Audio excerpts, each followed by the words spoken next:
Once upon a time, not so long ago, in a land far away, there lived a great king named Saul. He was a brave and noble ruler who led his people, the Israelites, with honor and valor. But as the years passed, a dark cloud of trouble began to gather over his kingdom.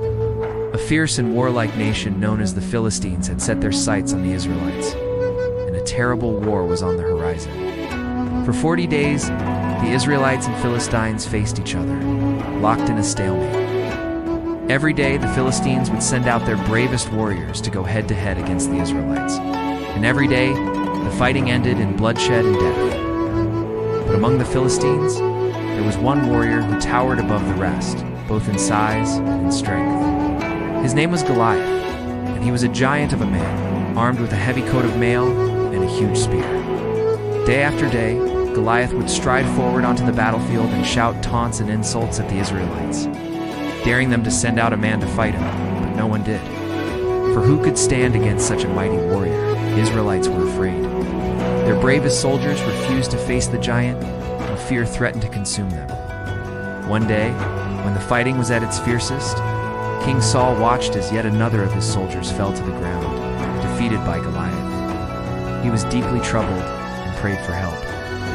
But as he looked out across his demoralized army, he saw little hope of victory. Suddenly, a young shepherd came running toward him, breathless and excited. "Your Majesty," he cried. "I have come to bring my brothers food, for they are in battle." And King Saul stared at him in surprise. "Who are you?" he demanded. "What brings you to the battlefield?" The young man bowed his head respectfully. "My name is David," he said, "and I am the son of a comrade. I have brought my brother Eli a piece of bread and cheese, which he has asked for. And I have also come to see how he and our men are faring against the Philistines." When David spoke, King Saul noticed something in his voice, a quiet confidence that belied his youth. So Saul asked him, "How do you think you could defeat the Philistines?" "The God who has delivered me from the jaws of lions and bears." David replied, "Will deliver me from the hand of this giant." But Saul shook his head, unconvinced. "You may be very brave, David, but this is a huge challenge. No one has been able to defeat Goliath. I myself am afraid."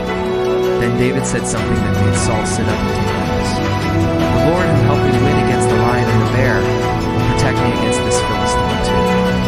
Otherwise, if it is not the Lord, then I will be killed and be food to the dogs. He will tear me up and throw me away." Saul, impressed by David's bravery and faith, decided to help him. He put his own armor on David, hoping it would protect him. But David couldn't move in the heavy clothes meant for the king, so he took off the armor and got his own clothes. He then went to the brook nearby and picked up 5 smooth stones and placed them in his bag. Taking his staff in his hand,